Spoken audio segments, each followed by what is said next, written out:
So these are the 5 best cameras right now for any budget, from $500 all the way up to $6,000. And I'm gonna be going over why I find each camera to be the best purchase for each individual price point. So let's go ahead and kick this off in no particular order with the newest camera to my personal lineup, and that's the Sony A7RV. Now this camera is definitely in that medium to high price bracket at $4,000, which definitely is expensive, but when you consider all that it's capable of, it's really not that bad. So the Sony A7RV features this amazing 8K 61 megapixel full frame sensor, and the images that you can pull off of it are truly incredible.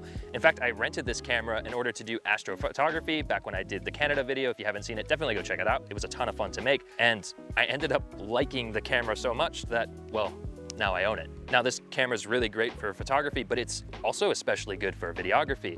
It can shoot 4K 422 10-bit up to 60 frames per second, or even 8K up to 24 frames per second, which is especially useful if you know you're gonna have to do any sort of cropping in post-production, like if you're recording an interview setup and you wanna compose yourself a nice wide, you know you have plenty of lateral movement if you need to punch in. Punch in. I don't think lateral movement is the correct phrase there, but it sounded smart. Not to mention with the Sony A7RV, we're using that Sony E-mount, which is incredibly versatile. You have amazing options like their G-Master lenses all the way to third-party Sigma lenses, which are much more affordable. Or you could even take it retro and adapt, say, this Nikon 24mm lens, which looks absolutely incredible. In fact, my good friend Zach Mayfield has a terrible video on it. If you want to waste your time, you could watch it, but I wouldn't recommend it. Also with the Sony A7RV, you're getting the latest and greatest from Sony's autofocus. If you need almost perfect autofocus, well, this is where you're gonna find it. Not to mention all of its AI features, which I just don't have time to get into in this video. And the Sony A7RV comes packaged in this highly customizable camera body.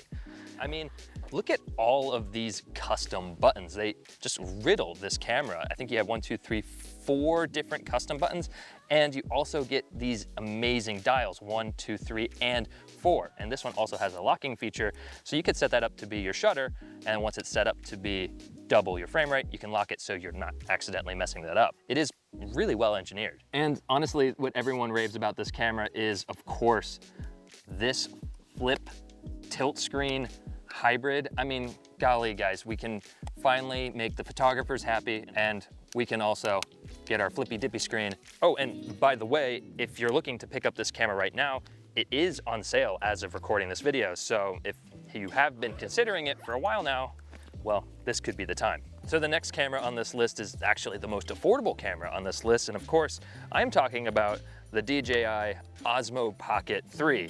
And the more I use this thing, the more I just really love it.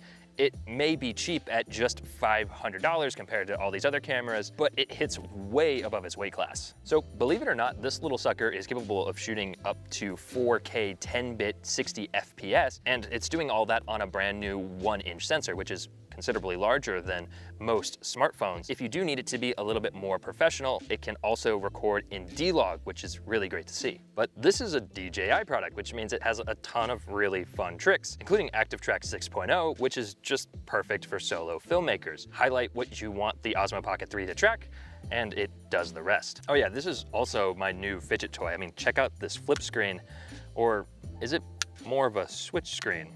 It's just incredibly satisfying. And when you flip this to vertical and click continue, it does switch to a vertical format, which is honestly great, especially when we're in the modern social media age where everything is vertical. Not to mention it also charges really fast, meaning it's always ready to go. And honestly, this camera is just perfect for me because I was looking for a solid B camera that doesn't take up hardly any space, but that can be used as an A camera if I need it to be. By the way, I am going to be taking this little sucker with me to Germany to really put it through its travel paces and see how it works. So if you're curious to see how that ends up working out, definitely stick around for that. So this next camera is a personal favorite of mine, and of course, I'm talking about the Lumix S5IIX. And this camera has no business being as good as it is, considering its price at $2,200 with its full-frame 24-megapixel 6K sensor. And while you're shooting in that 6K resolution, you can use open gate, which means that you're filming using the entire 3x2 sensor. And this is perfect when you need to repurpose footage from a 16:9 format to vertical content for Instagram Reels, YouTube Shorts, etc. Welcome to tomorrow. The sun sets at 3 p.m. now. And winter is coming.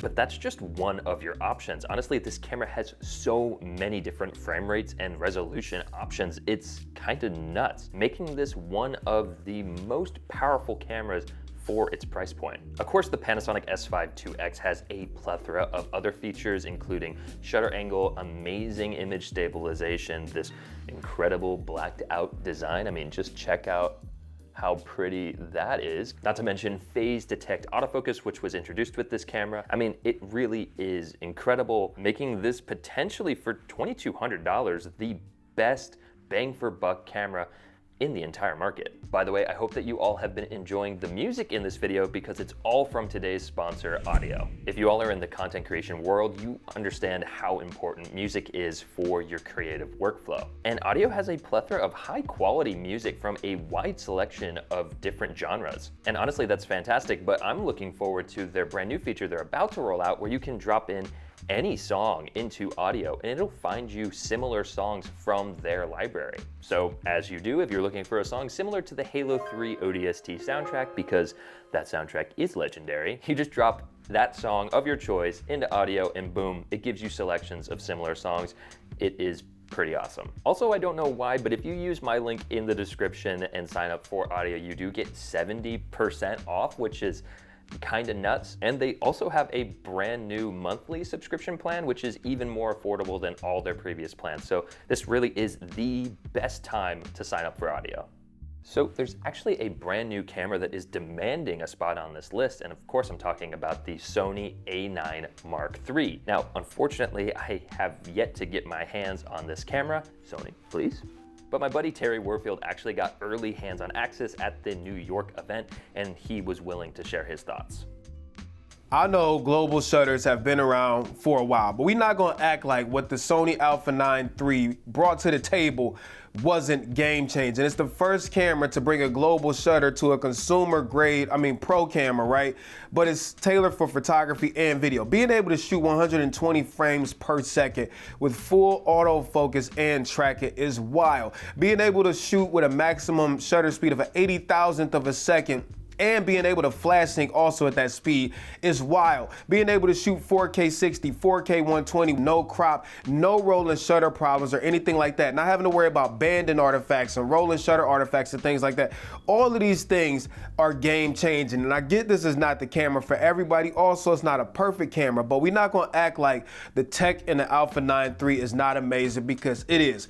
I think I'm more hyped about, though, even though the camera is amazing, I'm hyped about what this means for the camera industry, because now this effectively starts a camera arms race. Sony now has a global shutter that's all the hype and all the rage. Now all the other camera manufacturers are gonna wanna jump on the bandwagon. And you know what this means for us, the consumer? W, because global shutters will be more and more widespread, which means the cost of them will come down, which means they will evolve faster, which means we will see more cameras with global shutter applications for photo and video, and we get the benefit of all of that. So I'm excited about the camera, but I'm more excited about what this camera means for the future of the camera space. Terry, I really appreciate you coming on the channel and sharing your thoughts about the A9III. I really do think that global shutter is going to be the next camera craze moving forward. So hopefully we see that trickle down into cheaper models, because the A9III is a bit expensive at that $6,000 price range, making it the most expensive camera on this entire list. But when you consider all that it does and what it's competing with, I honestly think it's a fair price.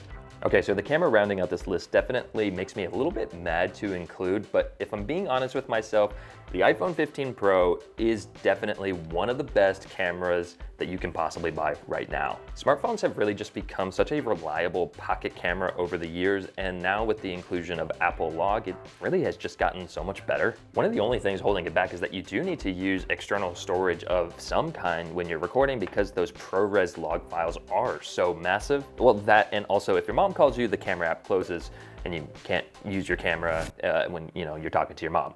There's that. But in all seriousness, the best camera is the one that you're willing to carry around with you. And of course, the iPhone just has all of that going for it, because these traditional larger cameras, they can be annoying to carry around. Honestly, like you need a whole backpack if you want to carry multiple lenses, and this just fits in your pocket. Now, is the image quality of the iPhone 15 Pro better than any other camera on this list? Well, not really, no, but it's definitely more than good enough for most things that you need. I mean, 10-bit 4K up to 60 FPS with 4 lens options.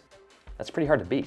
The obvious contender to the iPhone 15 Pro is actually the DJI Osmo Pocket 3 because they're both pocket-sized cameras. So if you want to see that, I actually have a video right here that you can watch where I compare those two cameras. Shout out to Zach for filming this video. All cameras are linked in the description for your convenience. Subscribe if you're new, and I will see you in the next one.